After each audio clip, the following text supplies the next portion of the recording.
बिस्मिल्लाहिर्रहमानिर्रहीम। अस्सलाम वालेकुम। Welcome to home cooking. आज मैं आपके लिए एक बहुत ही स्पेशल रेसिपी लाई हूँ। अगर आपको पट्ठों का दर्द है, जोड़ों का दर्द है, आपकी आई साइट वीक है, आपके बाल गिरते हैं या आपके नेल्स का मसला है, कोई भी ऐसा मसला जो आपको है, वो तमाम मसले इस रेसिपी से हल होने वाले हैं। और ये इतनी मज़े की रेसिपी है कि आप खाएंगे तो आप जिसको भी खिलाएंगे वो ज़रूर इसकी तारीफ़ करेगा।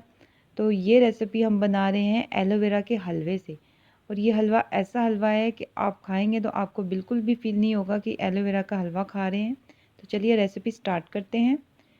एलोवेरा का हलवा बनाने के लिए मैंने तकरीबन 800 ग्राम एलोवेरा ली है, क्योंकि मुझे 500 ग्राम्स चाहिए, तो हमें थोड़ी सी एक्स्ट्रा लेनी पड़ेगी क्योंकि कट होने के बाद ये कम रह जाती है। अब इस पार्ट से इसमें थोड़ा सा येलो कलर का वाटर निकलता है, जो कि वो हमें नहीं चाहिए।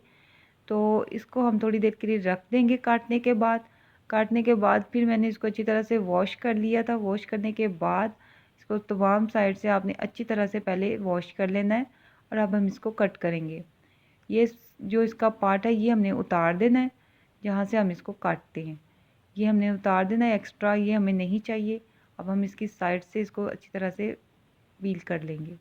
और इसको कट करना बहुत ही आसान है। बहुत आसानी से ये सारा जो इसका गूदा है वो बाहर आ जाता है। कोई मसला नहीं होता इसको काटना। पहले हम इसकी साइडों से इसको काटेंगे। अब इसका मैं तमाम पील जो है वो उतार लूँगी। इस तरह से आपने अच्छी तरह से आराम से इसका तमाम पील उतार लेना है। आप बहुत आसानी से एलोवेरा अपने घर पे भी ग्रो कर सकते हैं। और एक बार अगर आप इसका प्लांट लगा लेंगे तो ये काफ़ी अच्छी ग्रो हो जाती है। और बाज़ार से भी आपको आसानी से ये मिल जाती है। ये देखिए मैंने इसका तमाम पील उतार लिया है। अब इस तरह से बाकी की तमाम एलोवेरा के जो लीव्स थे वो मैंने कट कर लिए हैं और ऊपर से मैंने इनको पील कर लिया है और 2 पीस मैंने इनके कर लिए हैं। अब हम इसका गूदा निकालेंगे। जो स्टार्ट वाला पार्ट है वो आपने छोड़ देना है, क्योंकि वहाँ से इसको निकालना थोड़ा सा मुश्किल होता है। इस तरह से ये देखिए आराम से, कितने आराम से ये सारे का सारा निकल आता है और हमें कोई भी मेहनत नहीं करनी पड़ती। बाकी का भी हम इसका निकाल लेंगे। इस तरह मैं ये तमाम जो एलोवेरा के लीव्स हैं इनका मैं तमाम का सारा गूदा निकाल लूँगी इसी तरह से। और ये हलवा आप एक दफ़ा बना के देखें, आप जिसको भी खिलाएंगे वो मानेगा नहीं कि आपने एलोवेरा का हलवा बनाया है। अब ये देखिए मैंने तमाम जो इसके एलोवेरा थी उसको पील कर लिया था और इसको जो इसका गूदा है वो हमने निकाल लिया। अब इसको अच्छी तरह से छोटा छोटा से हम चॉप कर लेंगे। बस आपने इस तरह से आराम आराम से इसका तमाम जो है ना चॉप कर लेना है। ये हमारा तमाम जो एलोवेरा का गूदा है वो निकल आया है। और ये देखिए इस तरह से ये जेल की तरह होता है। ये हाफ़ kg है। 2 टेबलस्पून देसी घी लेंगे। अब मेरे पास ये 100 ग्राम गूंद है, इसको हम इसमें डालेंगे और हाफ हाफ करके मैं इसको फ्राई करूँगी। अब आपने इसको इतना फ्राई करना है इसमें जितना ये फूल जाए इसके अंदर। और फ्लेम आपने इसका स्लो रखना है, हाई फ्लेम पे आपने इसको कुक नहीं करना। अब इसको मैंने स्लो फ्लेम पे कुक किया है। ये देखें ये कितना अच्छी तरह से फूल गया है। इसकी पहचान ये है कि जब आप इसको हाथ में पकड़ेंगे तो बिल्कुल ये क्रिस्प होगा। अब इसको हाथ से जब तोड़ेंगे तो ये बहुत अच्छा सा तमाम फूल चुका है और मैंने इसको निकाल लिया है। अब बाकी का जो बचा था वो भी मैं थोड़ा सा इसमें डाल के अब कर लूँगी। और आपने ये ध्यान रखना है कि ये जो गूंद है ये तमाम एक साइज़ की होनी चाहिए। बहुत ज़्यादा मोटी और बहुत ज़्यादा बारीक नहीं होनी चाहिए, वो फिर सही से कुक नहीं होती। अब 2 कप मैंने फूल मखाने लिए हैं। अब इनको भी हम रोस्ट कर लेंगे। ये हमारी हड्डियों के लिए, हमारी बोन्स के लिए बहुत ही फ़ायदेमंद है और इसमें बहुत ज़्यादा कैल्शियम होता है। आप चाहें तो इसी तरह से इसको फ्राई करके भी अपने बच्चों को दे सकते हैं। अब ये देखें इसको मैंने 5 से 6 मिनट के लिए स्लो फ्लेम पे फ्राई किया था और आपने साथ साथ चेक कर लेना है ये इस तरह से टूटना चाहिए। जब तक ये इस तरह से नहीं टूटेगा क्रिस्प होके, तब तक आप समझे कि ये जो फूल मखाने हैं ये अभी रेडी नहीं हुए। अब मेरे पास आधा कप बादाम है, इनको मैंने छोटा छोटा सा काट लिया था, चॉप कर लिया था। अब इसको भी तकरीबन 1 मिनट या आधे मिनट के लिए हम फ्राई करेंगे। बस ये हो गया है, इनको ज़्यादा नहीं करना। अब हाफ़ कप मैंने देसी घी लिया है। आप चाहें तो दूसरा घी भी ले सकते हैं, लेकिन देसी घी में ये बहुत मज़े का बनता है। अब ये एलोवेरा इसका जो तमाम गूदा था वो हम इसके अंदर डाल देंगे। अब हमने एलोवेरा को अच्छी तरह से भूनना है। तकरीबन हमने 15 से 20 मिनट इसको भूनना है। इसमें बॉयल आ चुका है, ये भून रहा है। और फ्लेम आपने बहुत ज़्यादा हाई नहीं रखना, मीडियम फ्लेम पे इसको कुक करना है। जितना अच्छा ये भुनेगा उतना अच्छा हलवा बनेगा।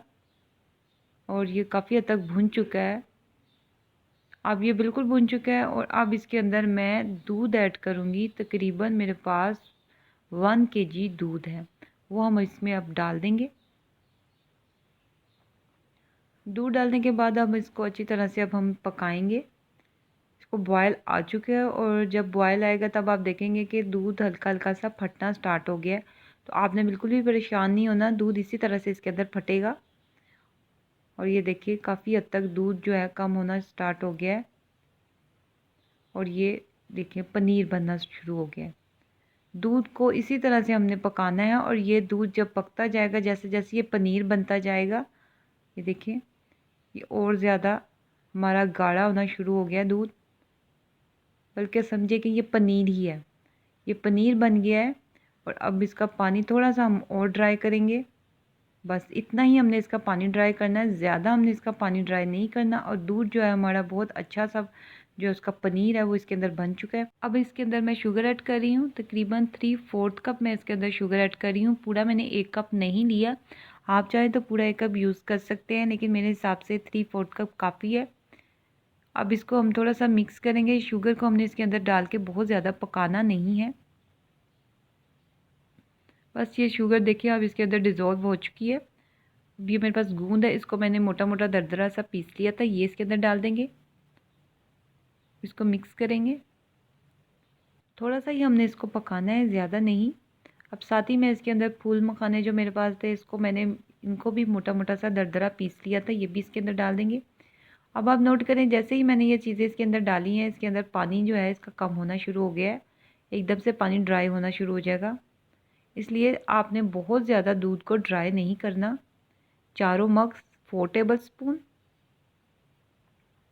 और साथ ही ये बादाम ऐड कर देंगे जो मैंने रोस्ट किए थे। और अब इसको मिक्स करेंगे, थोड़ा सा बस इसको हम पकाएंगे।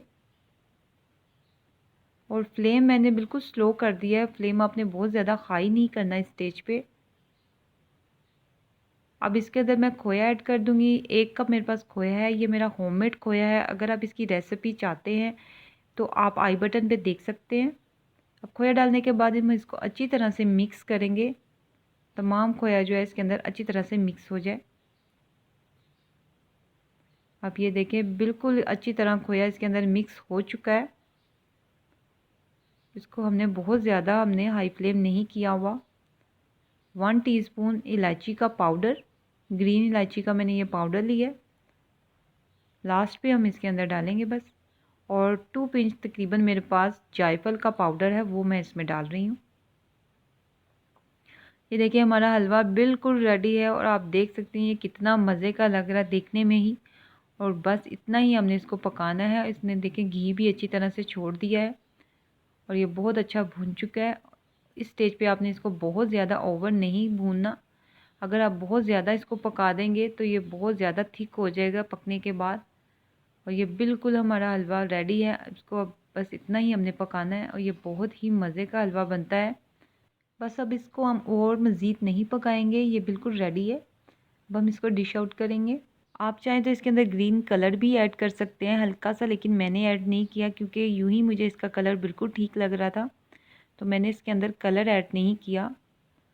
ये है हमारे हलवे की फ़ाइनल लुक। थोड़े से मैंने इस पर काजू और पिस्ते डाल दिए थे, मैंने इसके अंदर नहीं डाले, आप चाहें तो डाल सकते हैं। रोज़ाना के आपने 2 टेबल स्पून दूध के साथ लेने हैं। फिर आप देखिए कि किस तरह से ये आपकी तमाम जो प्रॉब्लम्स हैं पट्ठों की, जोड़ों की, आई साइट की, बालों की, सॉल्व करेगा। रेसिपी अगर आपको मेरी पसंद आती है तो प्लीज़ चैनल को सब्सक्राइब करना मत भूलिएगा। वीडियो को लाइक एंड शेयर कीजिएगा। अल्लाह हाफिज़।